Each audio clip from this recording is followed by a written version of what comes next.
Welcome to Crush the Chaos. This is our July month edition.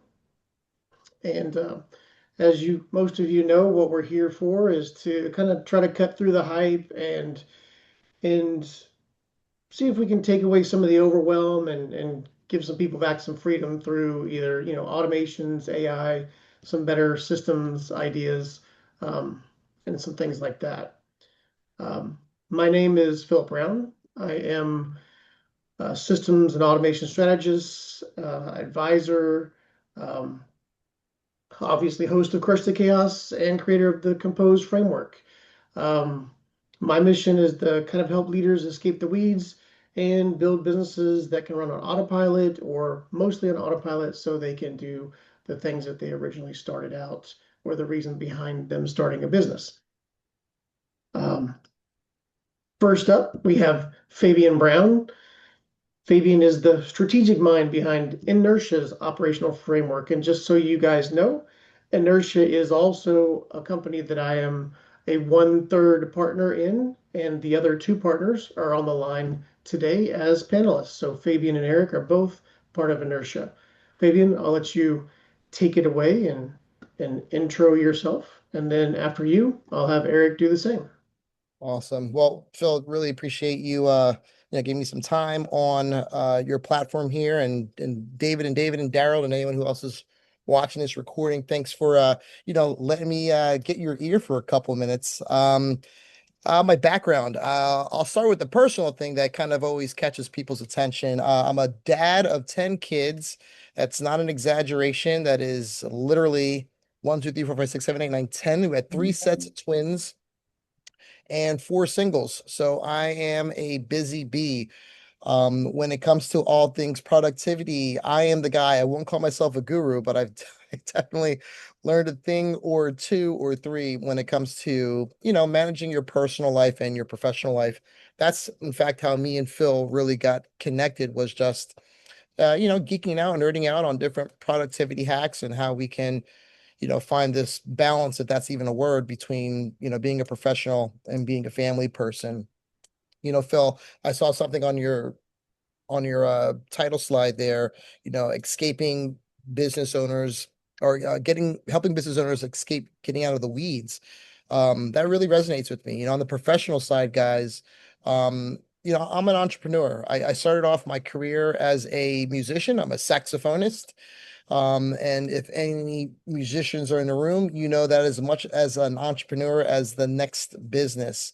As a musician, you have to learn, how to have a good communication skills with different venues, with different band members.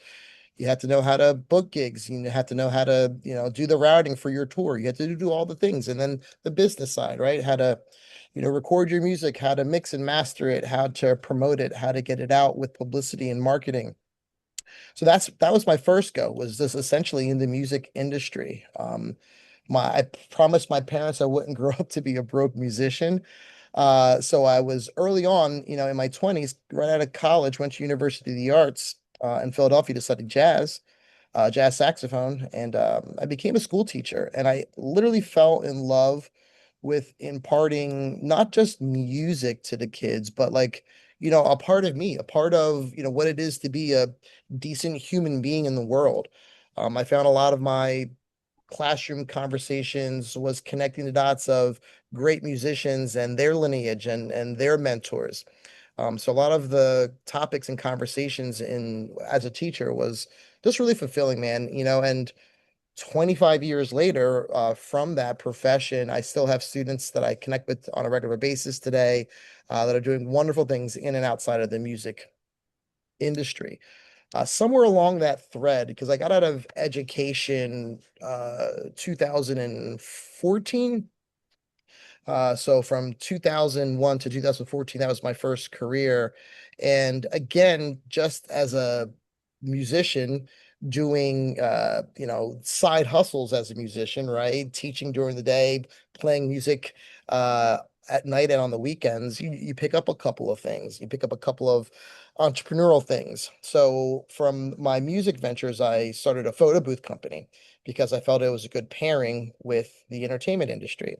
And then from that photo booth company, I started networking with other adjacent businesses. I started, networking with photographers and with videographers and with DJs. And before you knew it, I had a small consortium of, professionals that I would essentially package and bundle these offers. So to just instead of just saying, "Hey, I'm a saxophone player," I would come to a potential client with, "Here are the services that we can provide." No business background, no anything, just, blood, sweat, and tears, just trying to figure it all out.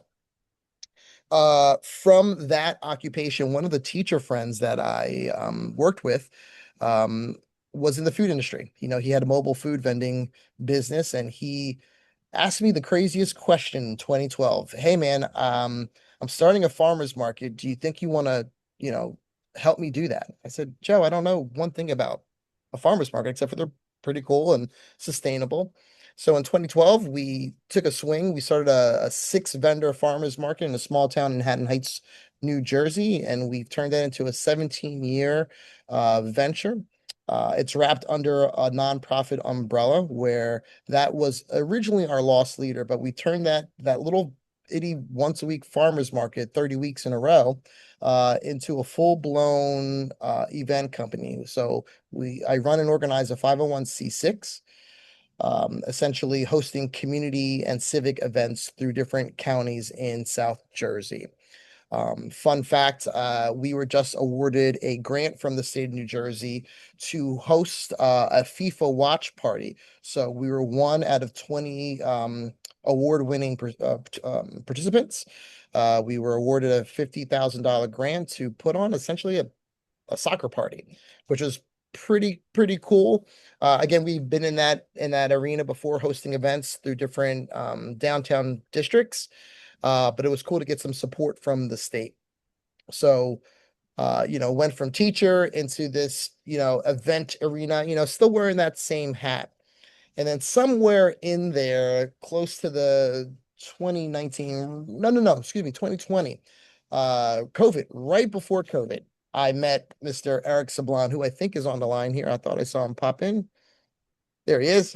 I met Eric online, like social media online, and he had a lot of drive, a lot of ambition, and we were both, in the world of trying to learn how to become better at marketing to support our businesses. And he invited me on his podcast and we hit it off. It was like the dude that I never knew that I needed to know, but I was so grateful to have met Eric. And through many different conversations and just kind of being in the same mindset, we started a company. Like we hadn't even met each other in real life. He'll tell his story, but he's from Alaska. I'm right outside of Philadelphia. And like two crazy lunatics, and there was a third partner at the time, we decided that we were going to incorporate an LLC and we were going to help business owners with marketing their business. It was the craziest thing. COVID had happened, all of these things. And I'll kind of wrap this up because I don't want to keep rambling. But from that introduction, from that, Eric and I have built, and with Phil, we built quite a significant business over the years, helping business owners essentially streamlining their processes, their technology processes, looking at their SOPs, looking at their team and their infrastructure, and really just being the people outside looking in to help them strategically advise them to, hey, if you're using all these tools, let's consolidate some processes over here. And we've been doing that, since 2020. Um, and that's really the short end of it, between my education background, and my music background. Oh, I forgot, Robodope, 26 years in business. I'm also the president of a music label. So when it comes to branding myself, it's been obviously the most difficult thing. You're like, dude, what else do you do? What else do you do? But I got to say, if I were to wrap it up in one sentence, Phil, I essentially help business owners, artists really look at their processes and their business and help streamline the chaos that's going on in their lives and in their business. So that's me in a nutshell. I think at this point, Eric, I would love for you maybe to share a little bit about your background, or I don't know if anyone has any crazy questions on what I got going on. Oh, there's Phil. There you go, Eric. I mean, how do you follow that? How do you follow that? I don't know. The guy's been the guy's been everywhere. He's 10 kids no problem. That's his hashtag on social media. That's when I met him, and you know, totally respect him. He's amazing. Like when we're working together, it's like he's like, "Oh, I'll be right back. I'm gonna go do this. I'll be right back. I'm gonna go do this." And he's always present with his family. So it's amazing to see the way he does it. And 10 kids are crazy. I'm like, "Bro, where are you at?" He's like, "Oh, I'm here." And I'm like, "Okay, cool." But yeah, a lot simpler. I When I grew up, if it wasn't for hockey and girls, I probably wouldn't have made it through high school. I was a C student on a good day. I literally showed up just to play hockey. That was my thing. I was going to play hockey. I had gone to Europe and played on a traveling team. So went over to Czechoslovakia when it was Czechoslovakia. Weirdest thing I ever saw was people walking down up and down the streets with AK-47s on the side, and they were like, "Hey, welcome to the arena." It's funny because we were in Yugoslavia, which is not there anymore, and we played a game, we played a tournament, we won, we killed, basically crushed. Our team was amazing. And the team that we were supposed to play when we traveled up to Czechoslovakia was not there.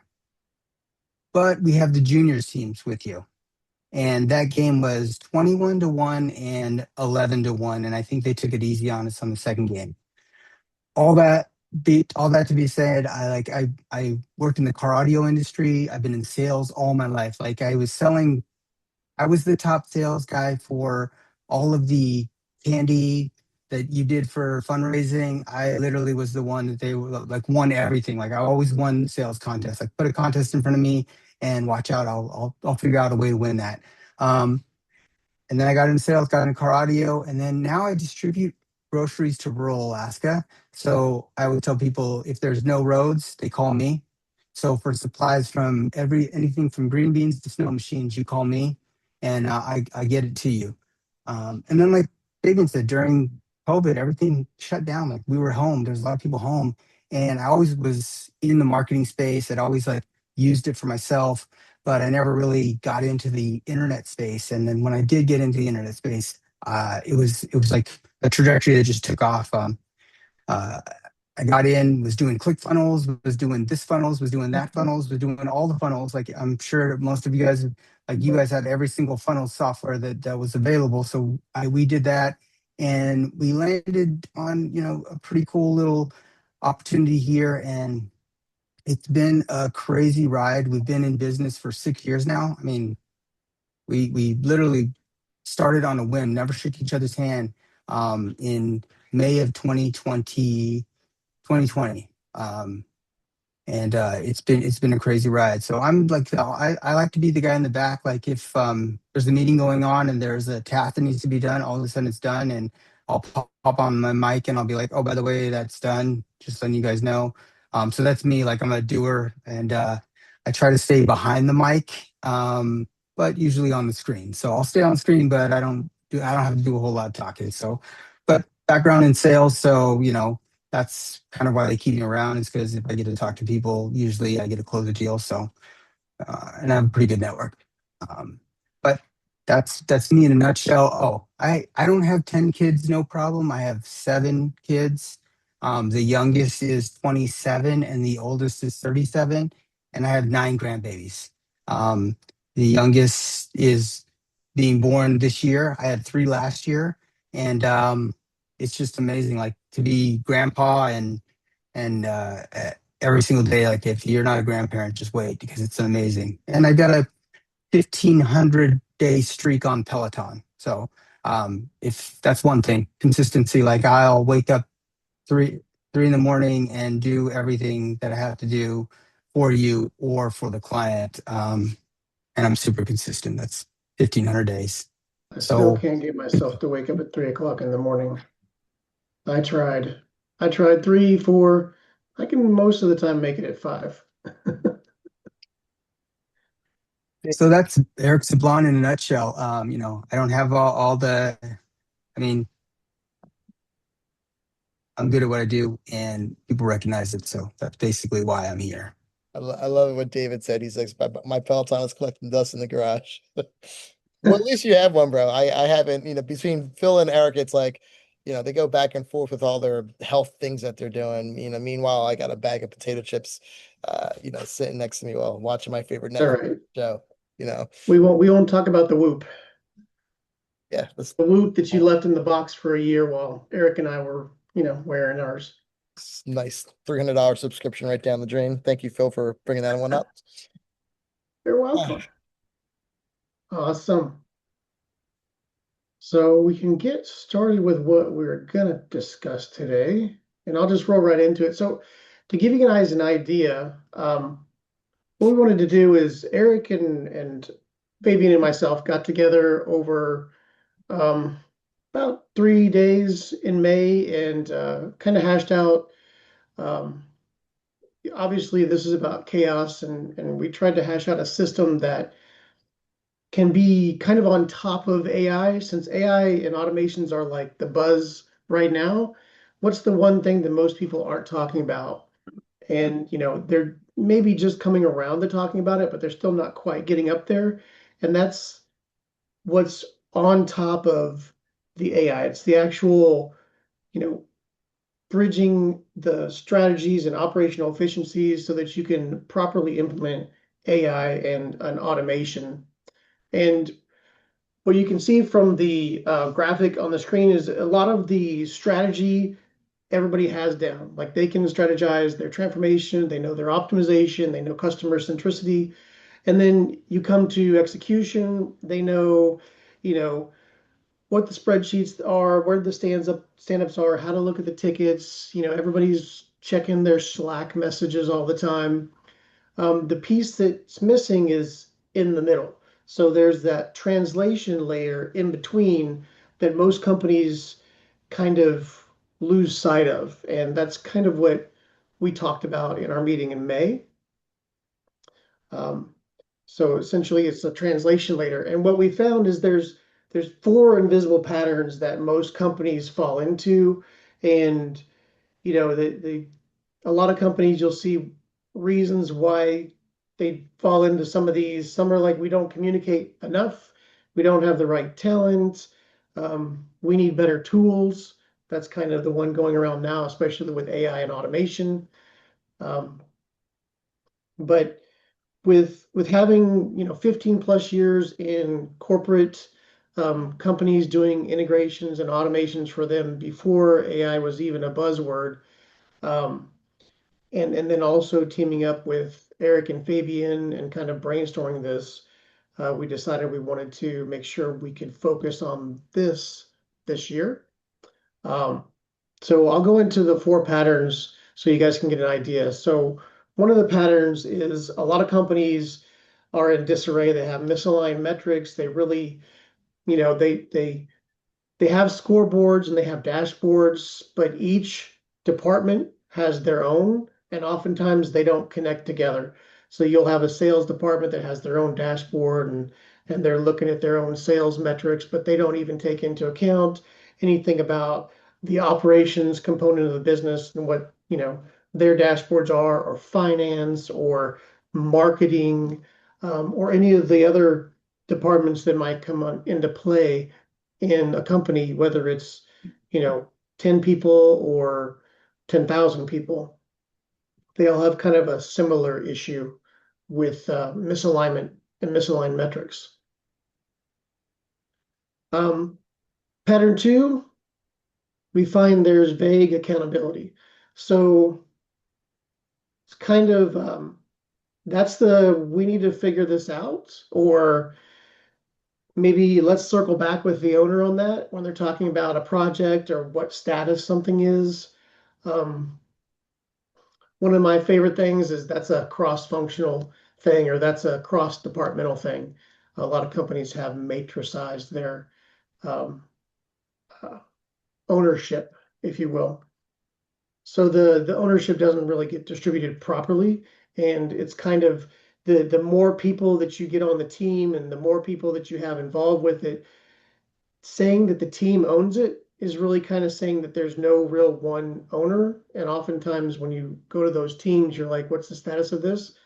And they don't really know. They kind of try to hand it off. Well, you have to ask so and so. That would be like me saying, well, I'm not sure, you got to go ask Fabian. And Fabian would be like, well, you got to go ask Eric. And Eric would be like, well, you got to go ask Phil. And then you're back where you started and you're like, wait a minute, what just happened? So, and I've seen this again and again in some of the large companies that you wouldn't think this would happen to, right? The third pattern, tool chaos. This is where a lot of us are right now, in the AI automation SaaS arena, where we're looking at what tools are we going to use in our company, what tools do we already use in our company.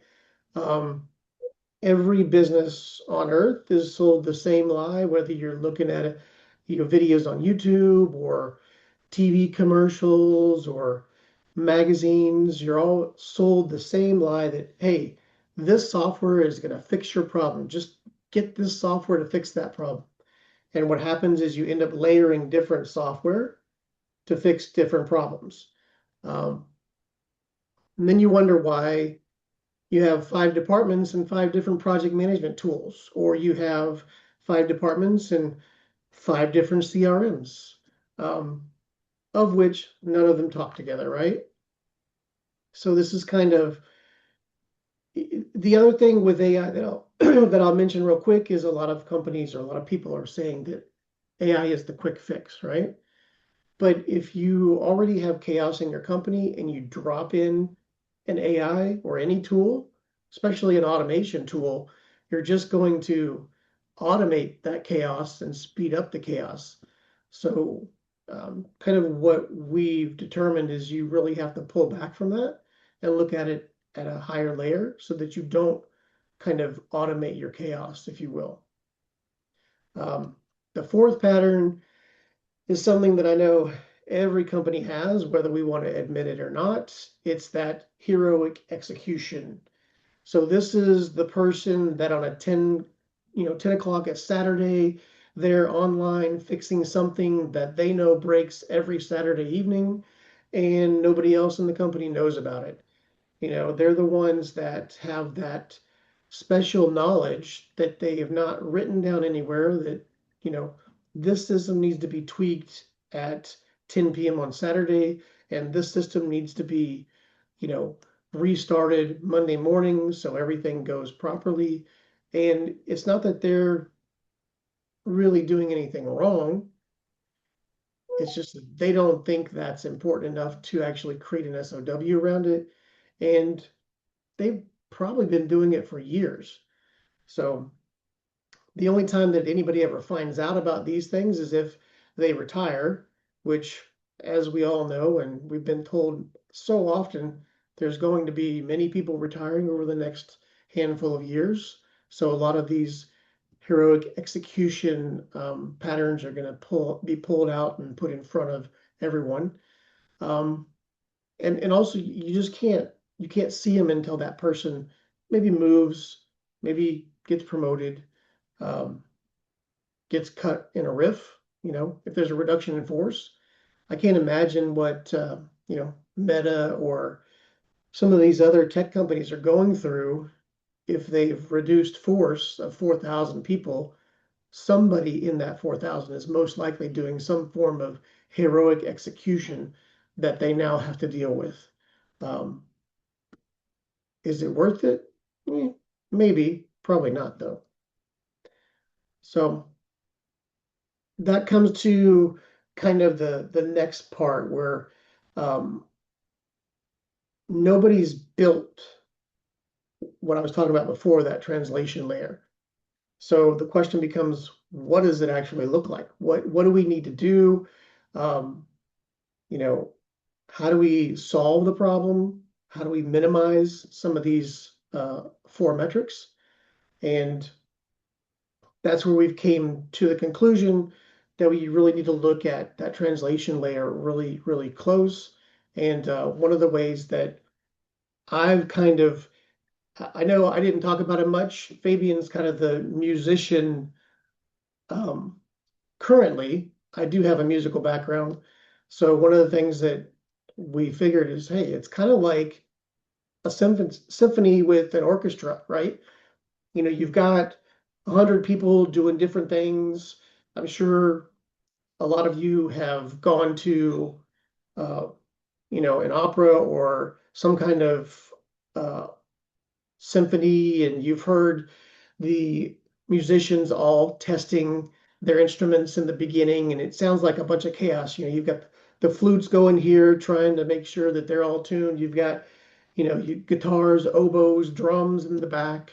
You know, everybody's got their place and they're making their, you know, instruments as tuned as possible. But to the audience's ear, it's kind of chaotic, right?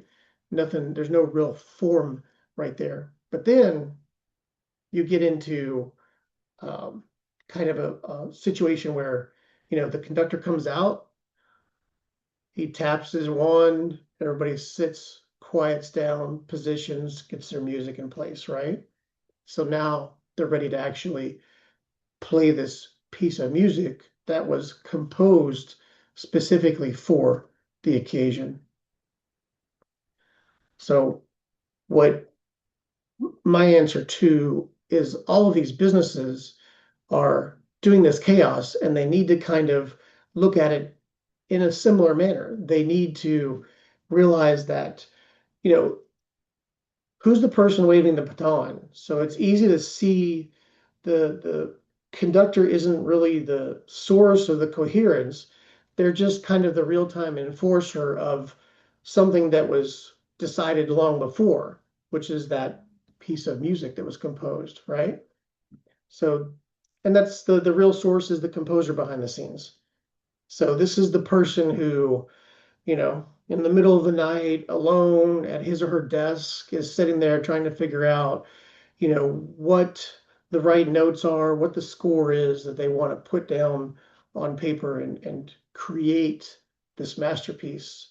They're taking a look at every note, they're taking a look at every part, every handoff, every silence. Um, before any of the musicians have ever picked up an instrument, they're kind of trying to figure out how they want the audience to feel when this piece is played. And that's kind of what businesses really need to step back and take a look at is how do they want this to play out? How do they really want this to work so that everything kind of goes hand in hand? So the composer is this like you could see this upstream invisible person that's kind of creating the structure for this piece.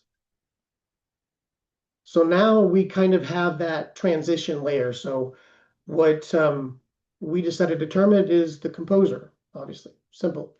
So we have our intention, which is up at the strategy level. We have our performance, which is at the execution level. And then the composer is in between, kind of making sure that the music is created properly so that when it gets performed or executed, it does so in a fashion that's not chaotic.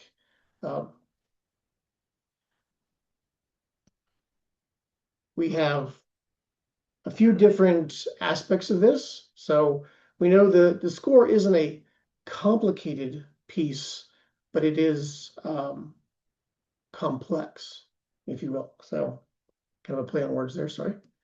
So working translation layer at any size of company is pretty much down to 4 anchors, and you can see the anchors here. So every piece of the strategy contains, you know, 100 implicit decisions. So you have the explicit decisions, which are written down before the work starts.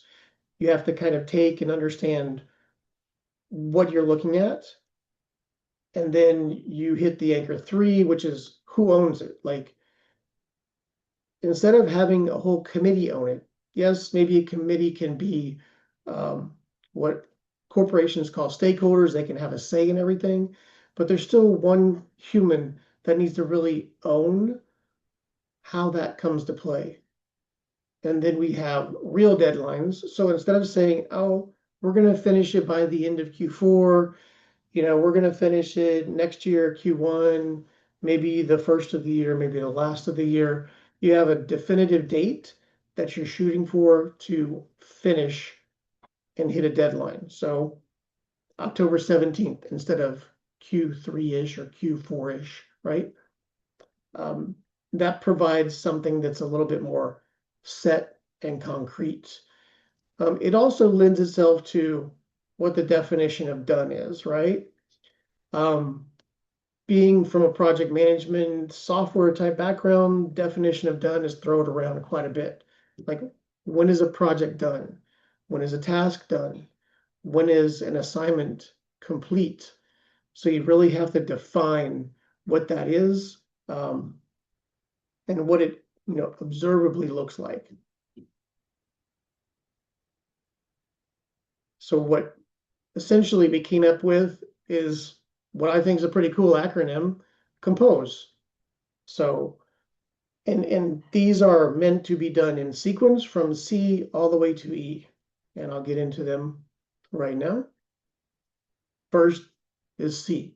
This is probably, and I know Fabian will probably agree with me, this is the most important one out of all of them, is to catalog what's happening in your company. Catalog everything that's going on.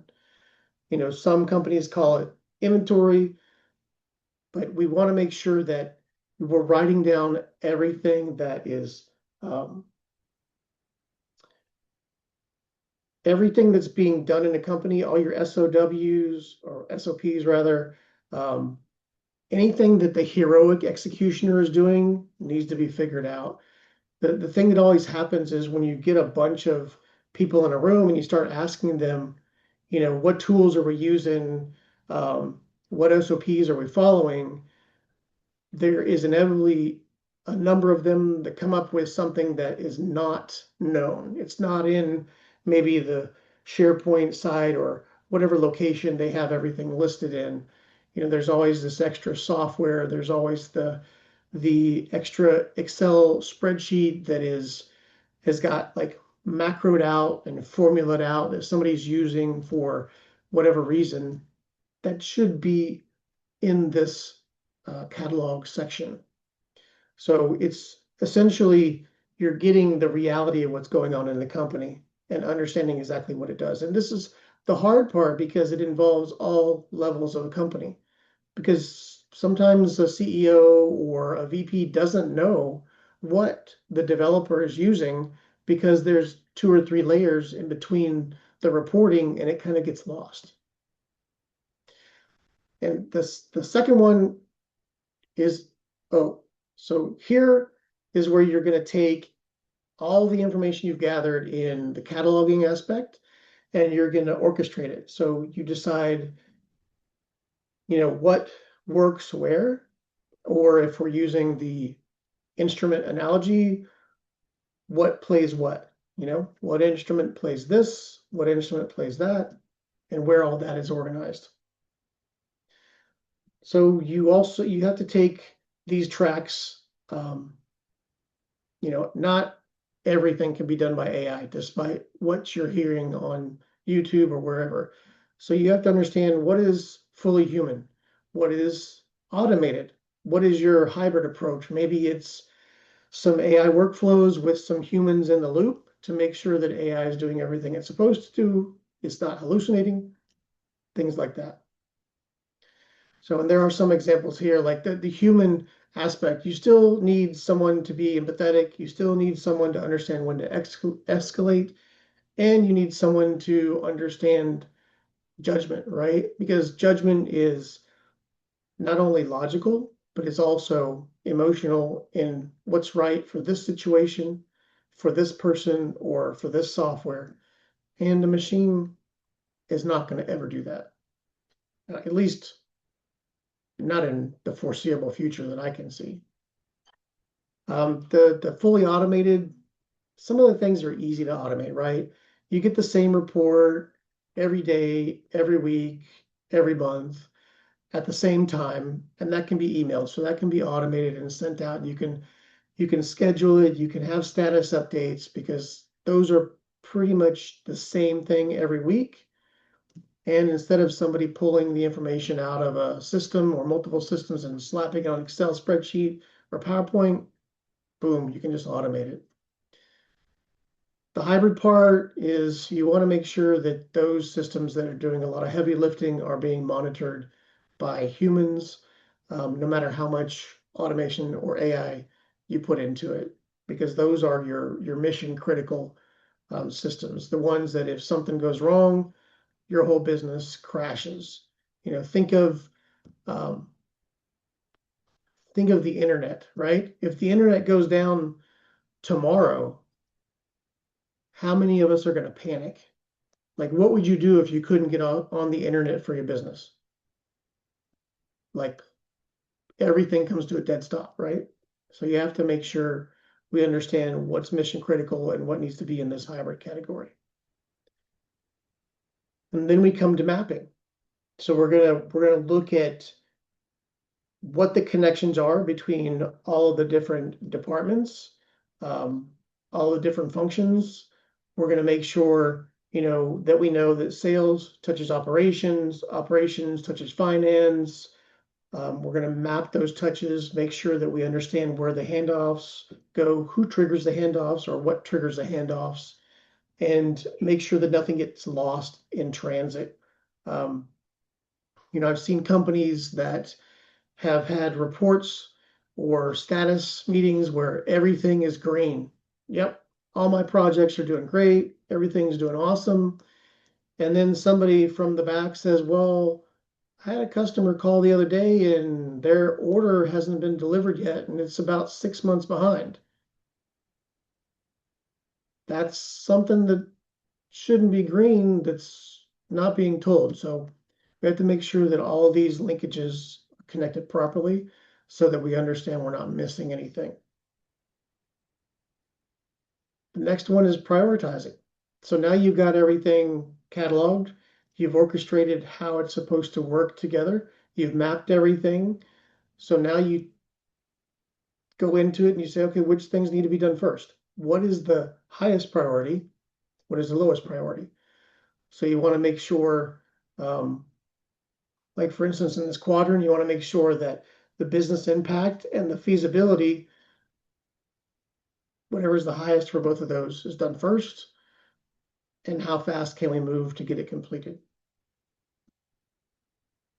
I'm sure most of us are familiar with prioritization. We just may not always do it in the right areas. O is for optimization. So once everything is prioritized, once you start getting things moving and kind of decluttered, dechaosed, you're going to want to go and build the checks, something that's going to make sure the quality is there, make sure you have feedback loops, make sure you have protocols in place in case something crashes so that it can be handled. And you want to make sure and build the checks before you start running everything. I know as entrepreneurs, and even as a company, I know we have at least one member on our team like this that just likes to do and fix later. So while that's good for a lot of things, we have to make sure that everything is gonna be operational and be done with quality so that the audience, the clients, whomever is on the other end gets the value that they need.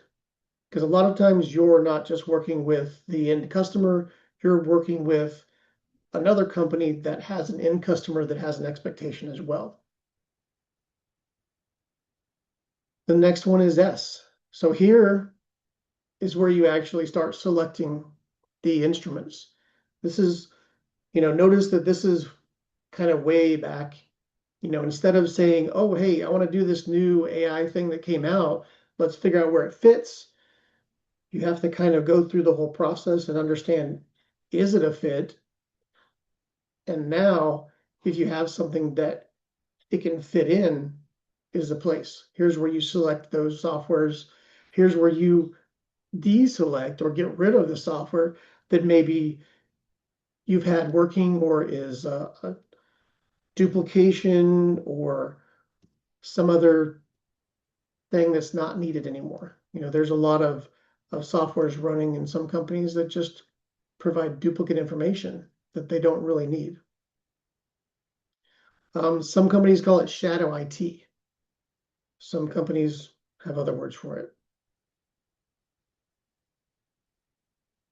And then you evolve. So this is essentially, it's not set in stone once it's complete. It's kind of like a living document, right?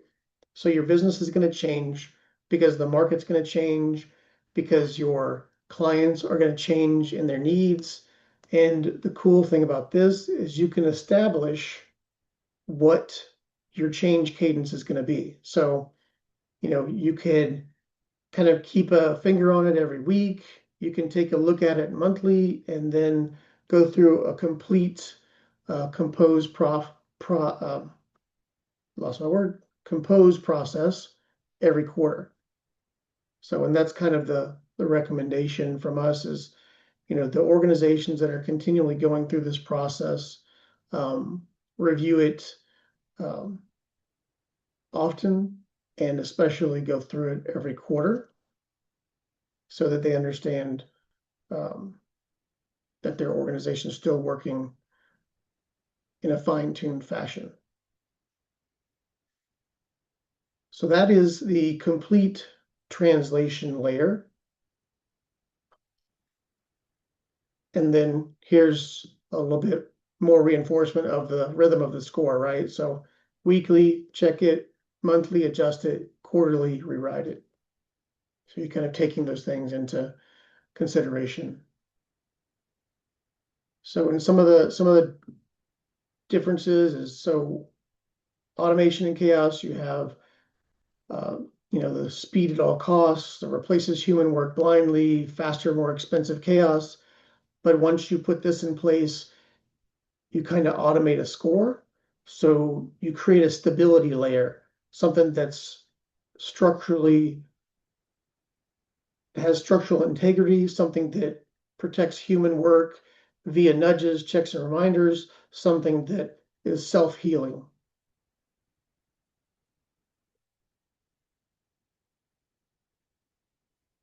And then here's just one of the comments from VP of operations from one of my previous companies that,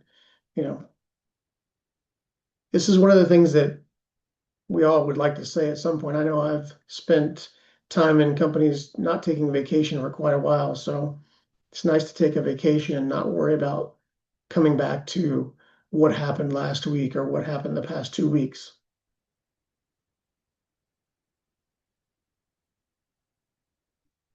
And that is the composer method. So what I want to do now is kind of take a poll. I know Fabian and Eric this is kind of the first time they've seen me throw this speech out there. I did make this speech at a customer service conference in Athens, Greece last month, which went over really well. And since we have a few individuals, we don't have a whole large crowd on here, we can actually take a poll, see what you guys think. See what you think of it, David, both Davids, and David 1 and 2, whichever you want to be, and also Daryl. Got any questions, any comments, feedback? I'll add some feedback really quick before the other individuals, Phil and Eric, you don't even know this, but for the rest of everybody, I'm working with an attorney here in South Jersey that is in the process of closing. I don't want to say closing. They're de-emphasizing their family law practice and they're doubling down on their Social Security practice. So they're basically outsourcing their family law to another attorney, but they're increasing the volume for their Social Security law. And what came up, Phil and Eric, was how do I do this? How do I ride two horses? How do I exit one side while building the other side, right? And I says, well, I'm glad you asked. This is where the Compose framework really starts. So that attorney is on a 2-week vacation at this point, and I gave them one assignment, right? go through this material, gave them the composed of the one sheet that we have, go through this, make sure you have a good understanding of what this is, or a decent understanding of what this is, and then come back with any questions. Her feedback was, so you mean to tell me that if I just start by cataloging my processes, that this will begin the process of actually getting out of this funk that I'm in? I'm like, 1,000%. So while on vacation, okay, she starts, writing down her processes, calling her front desk, calling her teammates, and getting some feedback. She's like, I had no idea half of the shit that these guys were doing. Like the CEO, the owner was completely clueless on how many different processes that were appearing from the feedback from her team, from her staff. I'm like, well, we're on to something, because if you're thinking that it's very chaotic now and you're just having this, and she's been in business for 26 or 27 years.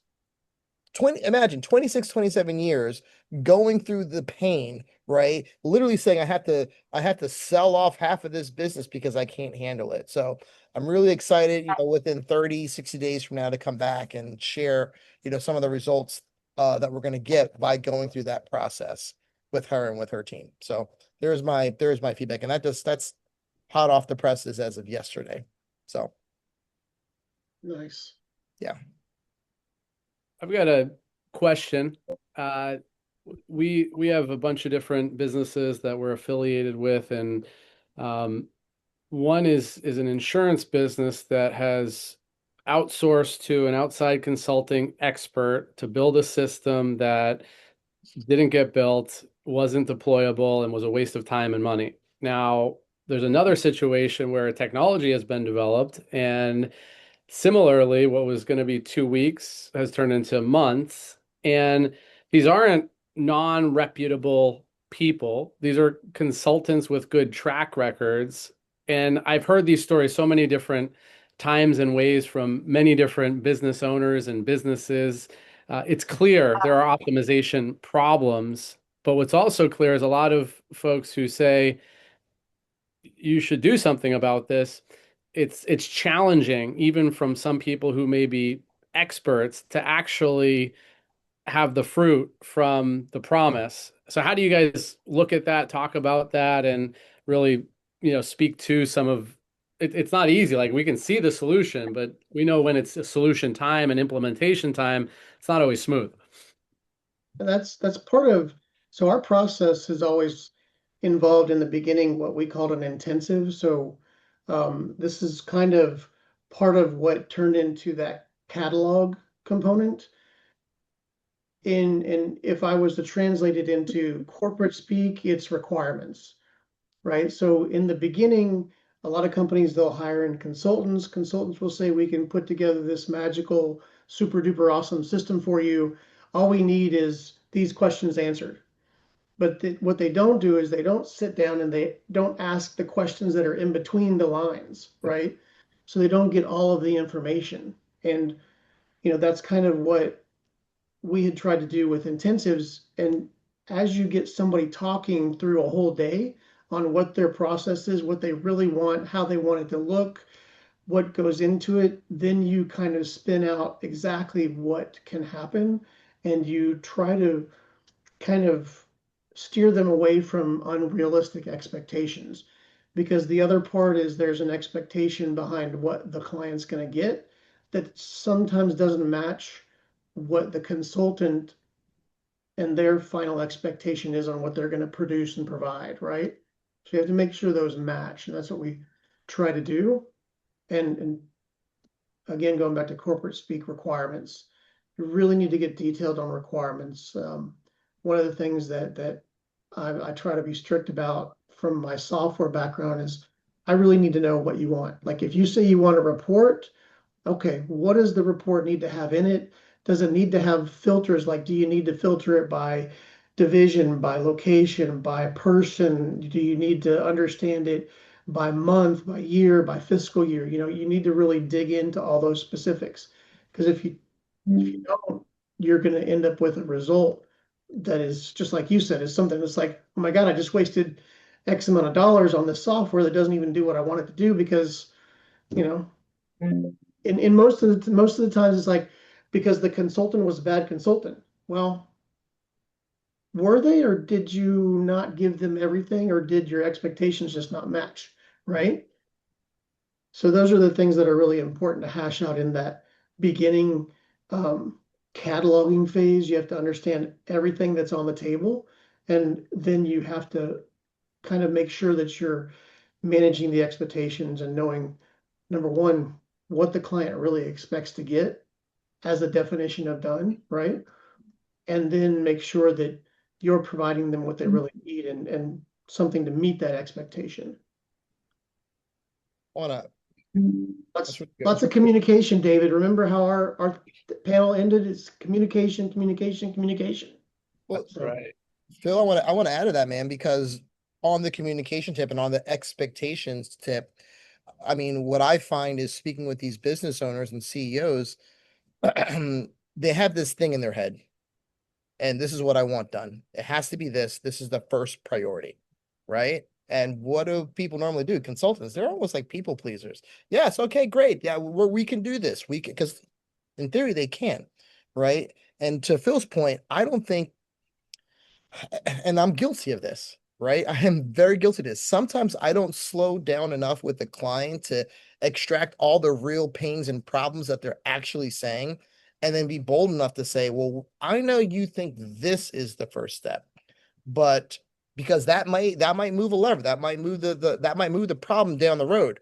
But what I really think you should consider is actually slowing down and going through the process. And that takes a lot from people like us in that tech space to be the leader, to actually be bold enough to say, I actually disagree with you, business owner. I actually completely don't think that's the way to go. Because you might lose a client that way by being a contrarian, right? So I think there's a little bit of a mindset thing that goes into it, and a little bit of leadership that comes in from the consultant's part to say, hey, hold on, I don't really think that's the right first step.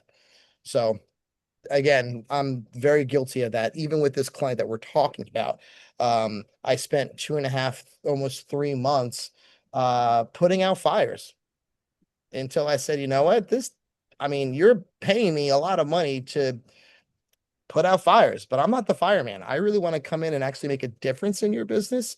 I want you to look back 6 months, 12 months from now and say, holy shit, what I paid you is actually now worth the value because my business is now 4x where I was, a year ago. So I think, not to be long-winded, Dave, but I think it really comes in the posture of it's being the CEO whisperer. It's coming down and being like, I'm not going to agree with you just because you're writing the check. And that's not an easy thing to do sometimes.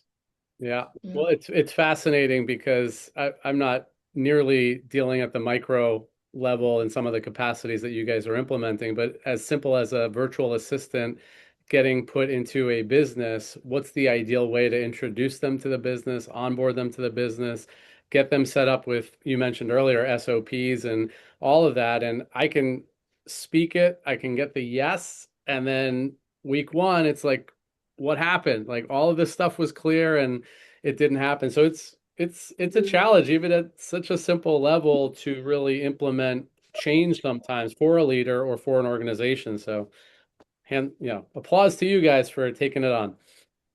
awesome. And I'll Thanks, just, Phil. thanks, Daryl. Appreciate it, man.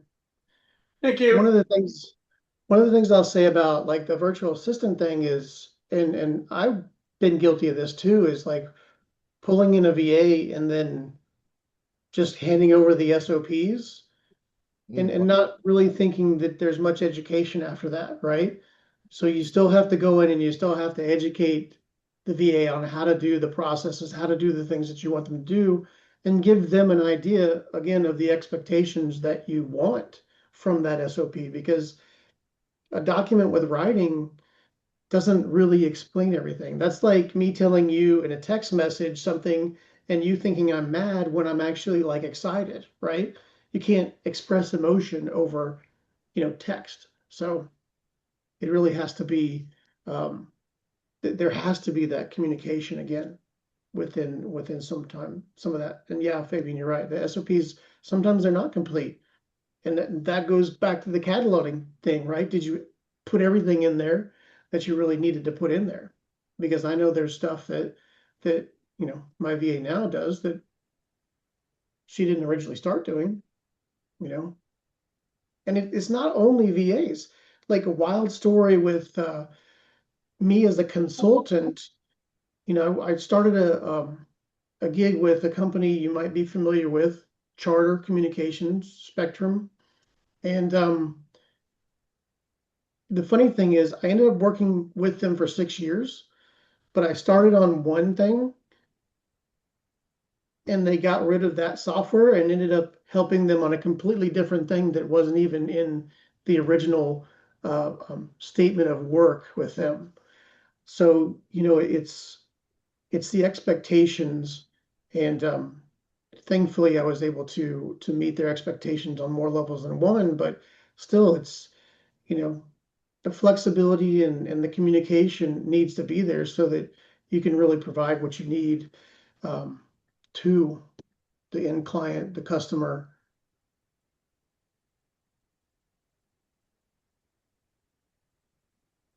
Solid. So David one, how's it going over there? How's it going? I should say up there in Canada. Oh, good. I'm just sharpening my skates. Nice. We got a few hockey players in the house. I am as well. Man. You have a skate sharpener at home? I use a rock. Oh, okay. Old school. Okay. Old school. Old school. No, it's all good up here. I mean, I appreciate everything that the presentation has shown. It makes a lot of sense, I think. I think it's just a matter of you know, finding where the gaps are and applying the elements that you said that may be missing. Yeah. And remind us again what kind of work you do, David. Well, I haven't told you yet, so there's nothing to remind, but I run an IT company for enterprise and SMB companies. Awesome. Yeah. So you do a similar thing to what my Blue Pit company does. Okay. Very nice. Eric, any comments on the speech process? Oh, yeah. Anything? 100%. Like, and I just want to double down on what Fabian was saying. Like, a lot of times people don't do the first step, and they want to jump right into the solution. They're like, let's solution this out, let's solution this out, let's solution this out. And I love the process that you've done, because I've had to step back with the client just today. I was on a call with them. I'm like, well, turn around. I know this is what you want, but let's go back. Let's step back. Not just one step, not just two steps. Let's step back 4 steps. Like, where are we going to go here, and what's it going to look like? And like you said with the VA, it's like when we're onboarding a client, when we're onboarding someone, when we're onboarding anyone, it's just like we do things. It's like, I mean, both you guys are hockey players, so it's like in hockey. Like, all of a sudden you're in the right place at the right time. It's just because, how did you do that? Oh, that's because I've done it so many times. Like, boom, I just do this over and over and over again. And you know, when someone's coming down the left wing, you go right to the post, opposite post, right? Like, that's the easiest goal. You can shoot, you can score. The whole goal is usually open at that point. And you know, that's what we do in these processes. We're just going through it and going through it and going through it over and over and over again. And we're blind to these simple things. Like, one of my favorite quotes is like, you can't see the label you can't see the label of the bottle you're in. And a lot of times that's what happens to these CEOs. They just they've been doing something for so long that it's just like second nature to them. They're going to the post when they should be, you know, setting up for a one timer in a different spot, or doing something different, but they're just trying to score the goal. Like, that's what I've noticed with a lot of these a lot of the people that the CEOs are working with, the founders are working with, even clients that I work with on out in rural Alaska. It's crazy. They just want, like, well, I'm missing this. It's like, yeah, you probably are, but you know, what else is coming in? What else is coming in? Like, people, we're selling food, or we're selling, supplies. It's like they're going to consume something else. Like, just because you're out of corn doesn't mean you can't make something. Like just because you're out of this doesn't mean you can't make something. And people just want to be super solution. It's like let's just get back to the basics. Like one of my mentors a long time ago in one of the companies that I was working with says he said you got to be brilliant at the basics. And if you're brilliant at the basics, things become easier. Just that like what I was saying, people want to jump right to, oh, let me just prompt this in AI because I downloaded this thing and it says that it'll fix all my problems. It didn't. I mean, that's why I love our intensives, because once we do an intensive with you, we understand, we uncover, we ask the question that maybe no one ever asked. Like, why exactly are you doing this one? Oh, that's because we always did it like that. Why do you still pay this client? Oh, because, that's my brother-in-law's sister's boyfriend's friend that we just make sure that he always gets paid. Okay, well, it sounds like a leaky bucket.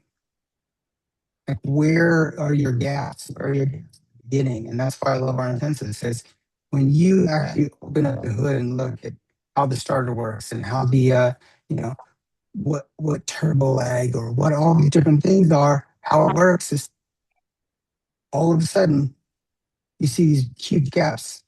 And my favorite quote is small hinges swing big doors. So the smaller the hinge that we can find in your business, we could swing a huge door, open up a new client, open up a new opportunity, develop a new product, do all sorts of different things that we can create for you just by seeing that little glimpse of what you didn't see because you've been blinded for so long. And that's what I love about what you talked about the composer method and the basically cataloging portion, because people don't catalog what they got. They get inventory of what's happening. They never do that. If they do that, they're blinded so fast that they're trying to do it by themselves. And you miss so many things because go to the poll every time. Go to the post every time because that's where I get all my easy goals. I always score. I always score. You could score a lot more if you were adjusting and doing something a little bit different, like that little hinge. That little hinge swings a big door, and that's why I love. That's why I love the compose method, and that's why composer method, and that's why I also love the beginning, because when you lay out a plan, when you lay out the framework, when you lay out, and maybe it is the framework guy, so like he's always asking like, what's the framework? What's the framework? What's the framework? What's the framework? I'm like, framework's not built yet, but he definitely will framework it out. So, and that's, I'm kind of rambling a little bit, but I like the foundation part and the intensives that we do is the difference between, rushing through a job and David, kind of what you were saying, David Rush, rushing through a job where it's not getting completed, or just like you're saying, it's like a lot of consultants are like, yes, oh yeah, we can get that done. Oh yeah, we can get that done. And there's no pushback. But then when they're wiring it all together, it's like, we probably should have talked about this. We probably should have did it this way. We probably should have did it that way. Like some arguments end up being the best solution. And Yeah, you said something important in said. there. One of the things that I hear a lot, and I think I wish people would stop saying it, is why don't we just continue to do it the way we've always done it because it's always worked? Well, why don't we continue to keep driving horse buggies because they've always gotten us from A to B? There's innovations and there's different things that come up. And my response is always another phrase that says, you continue to get what you've always got if you continue to do what you've always done, right? Or some people reverse it and do it the other way. But essentially, if you don't change what you're doing, your outcome's not going to change. If you want to change your outcome, you're going to have to change what you're doing, even a little bit. And you might see that, David Rush, in your conversations with your clients that get VAs, right? Is they want something different to happen, but they're trying to get their VAs to do the same thing that they're trying to change. So it's conversations, it's expectations, making sure that you're understanding exactly what you're trying to do, that you're optimizing for what you're trying to do in the future, that you're mapping it to the different places that it needs to connect with. So it's really, coming up with the compose method is really kind of anchored what what I really wanted to do with both clients on the Blue Pit side, which are corporations, and clients with Inertia, which are more of the SMBs, right? So, and we see the same problems. It's just that the bigger you grow, the bigger the problems get sometimes. So, or with a large company, you silo the problems. So now sales has a problem, marketing has a different problem because they don't communicate with each other. They can't fix the problem. So,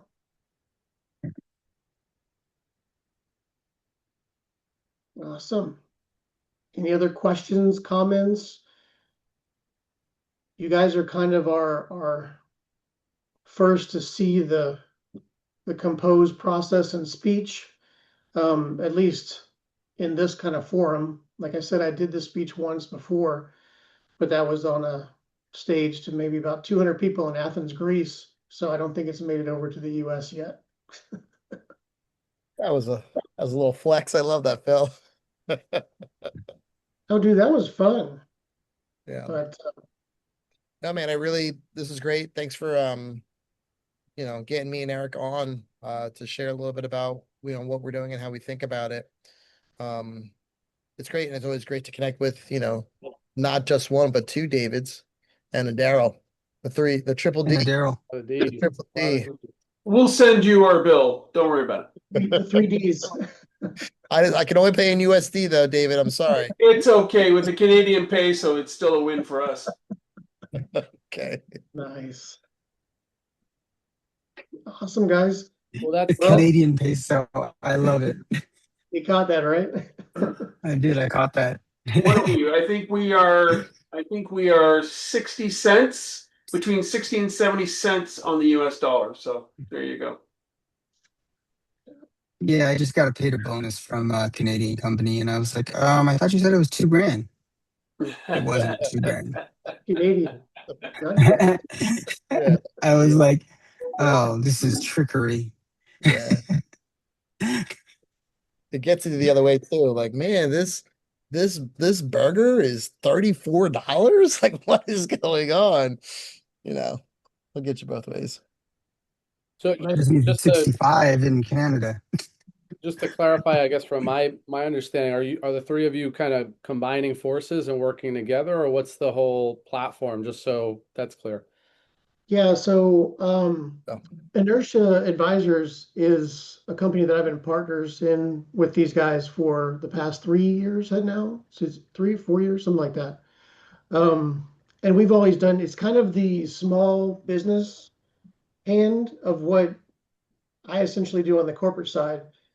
But Blue Pit is only corporation. So I work with companies like Charter Communication, Harley Davidson, Truist Bank, some government organizations, stuff like that.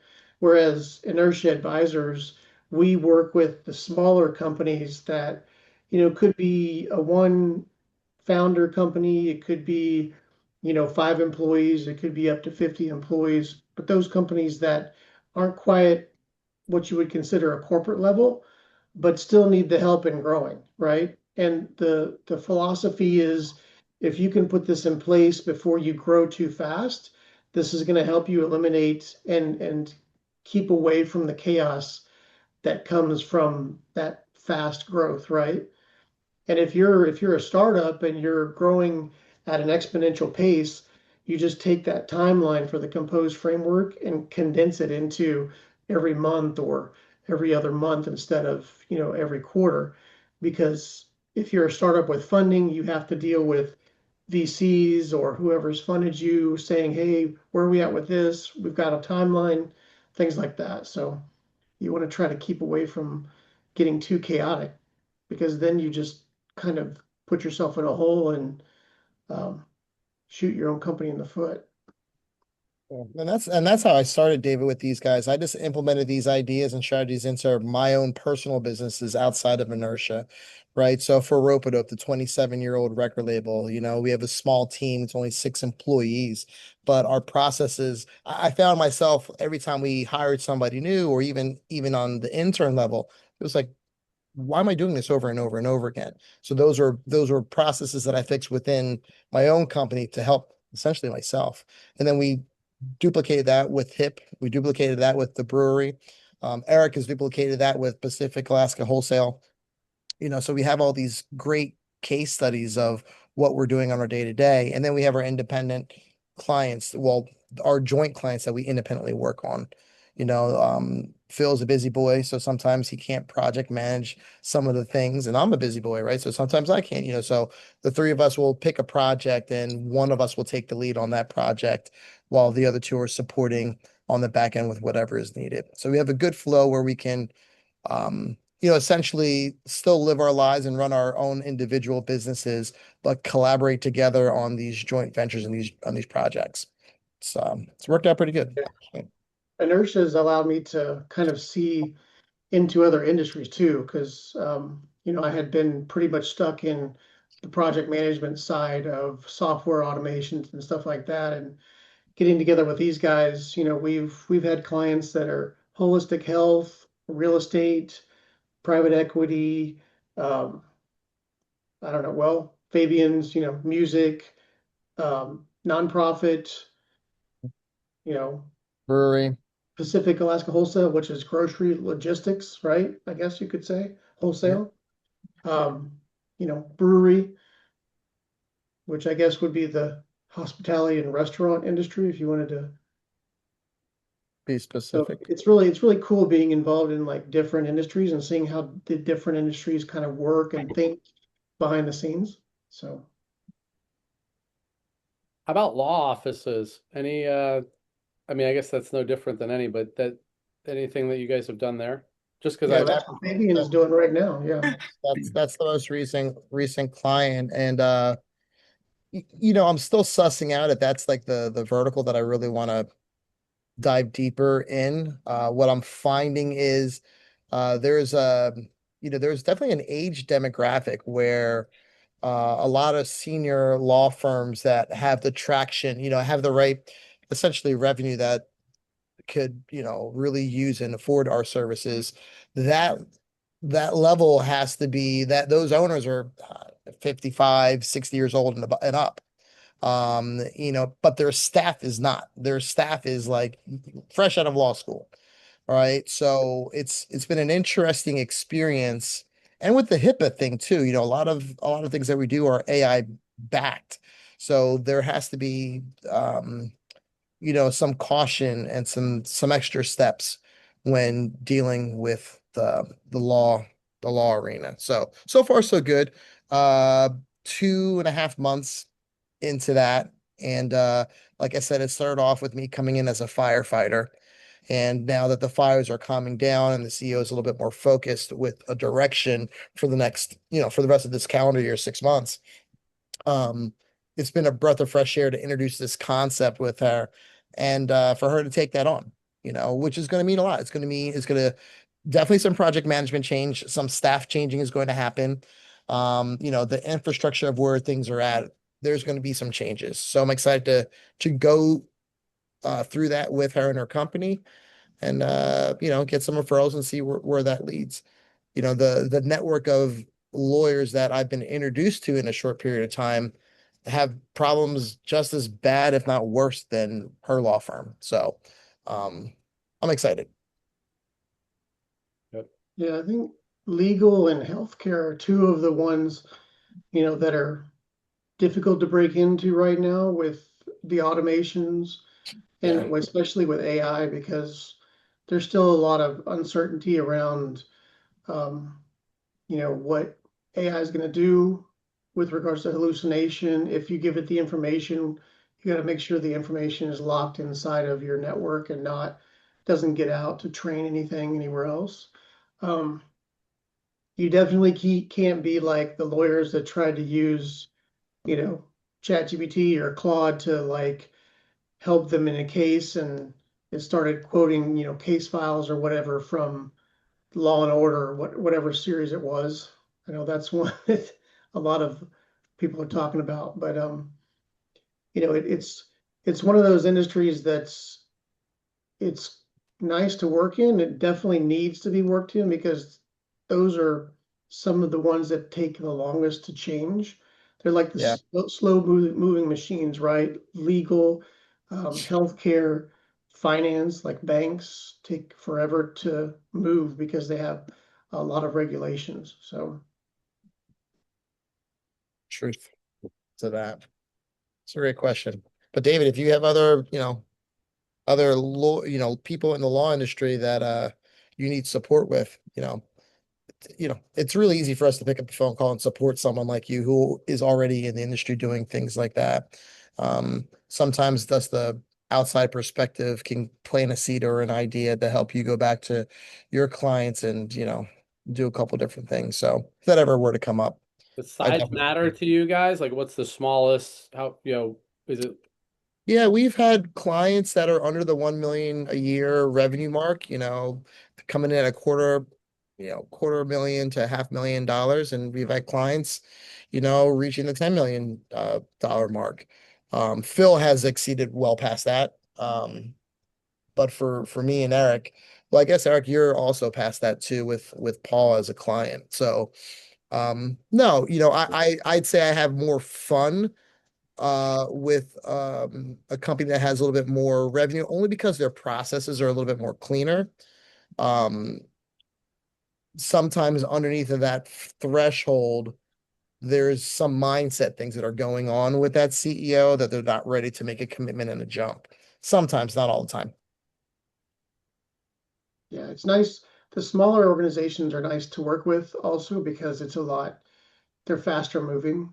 It's There's true. less red tape to go through, So a lot of times if they need to make a change, it can be done rather quickly than, going through a process that may take 6 months. So, It's but again, interesting because I get in contact with maybe smaller folks, solopreneur, into that jump to having employees, into building departments, and it that's a learning curve for a leader, unless it's like just natural born instinct. Otherwise, it's, oh, we've got another mountain to climb, and I've never been here before, and now I'm just winging it and plugging gaps and putting out fires, I think, as you said, Fabian. And it's challenging for leaders to kind of lead at higher levels without the proper support. And obviously, a well-designed system makes a big difference. Yeah. yeah, and Sometimes, oh, go ahead, Phil. Go ahead, Phil. I was just going to say there's, with that growth, there's the, delegation and trust issues. A lot of entrepreneurs, they're Yes. like, and I want to do it myself and I don't trust anybody else. And then they grow and they're like, yeah, I can't do this by myself anymore. So I got to trust somebody else to do it. Right. And then they got to take everything out of their head and put it down on paper somewhere. You took the words out of my mouth. Again, it's a mindset thing. It's a weird thing, and we've all been through it. Some people go through it a little bit faster than others. I seem to always was like, nope, who can I don't cut my own grass. I got the guy that cut the grass, like I'm not painting the house, the guy's painting the house. I'm like, and that's partly because I think I suck at those things. So it's just like, okay, if I have a little bit of cash to pay somebody to do it, that's what I'm going to do. And then the question becomes, well, what do I do with that extra time not doing those things? And that's really the conversation with a young, like a solopreneur, right? It's like, great, okay, if I can take this off of your plate and give you 4 hours back a week, dude, what are you going to do with those 4 hours? Let's talk about that conversation. And that usually helps them think a little bit differently about working with us or the investment that it takes or whatever it has. Not everyone's like that though. Not everyone thinks that way initially. Yeah, that's the You're challenge, because sometimes you take busy work away from somebody, they find more busy work versus finding right. the depth to be on the higher level. Yeah. Yeah. Well, that's why you And have so those conversations.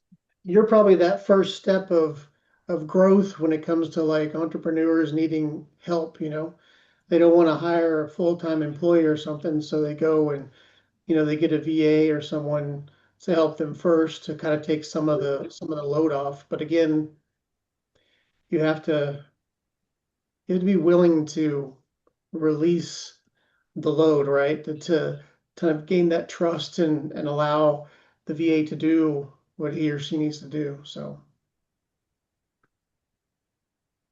I mean, it was hard for me to do in the beginning, but you know, now Christine handles quite a bit for me that sometimes I don't even pay attention to until, you know, 3, 4 weeks down the road. So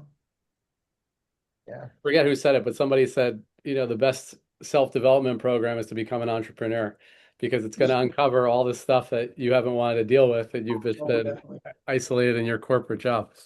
Yeah.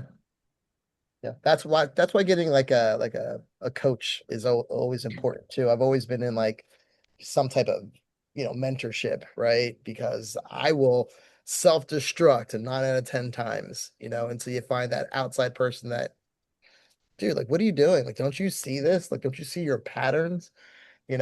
So working with a solopreneur that also has like this coach that they're working with, those are really fun people to work with too. And Eric, are you in Alaska or where are you located? I'm in Alaska. I'm in Anchorage, the big city. Nice. Yeah, totally the opposite end of the world than us, David. You're not too far from me, but Eric's up there. And where are you, Philip? We're in I'm in Florida? Tampa Bay. Oh, okay, across the way. I remember going to Alaska for the first time. I got off the plane. It was like, I don't know, like 11:30 and the sun was still out. I'm like, what is going on? And then I get to the hotel. It's like a little bit after 12. I'm like, dude, when is this sun going to set? And Eric's like, yeah, welcome to Alaska in the summertime. Yeah, it was like June 19th or 20th, so there's like literally no It was nighttime. the solstice. It was the solstice. Yeah. Yeah. Not my favorite time to, I like my nighttime. But yeah. But you can get it all winter. You get Yeah, all the well, nighttime you want in the winter. the only light you get is from the snow. Yeah. But Then I gotta deal with minus 20 degrees. No thanks. it does get cold.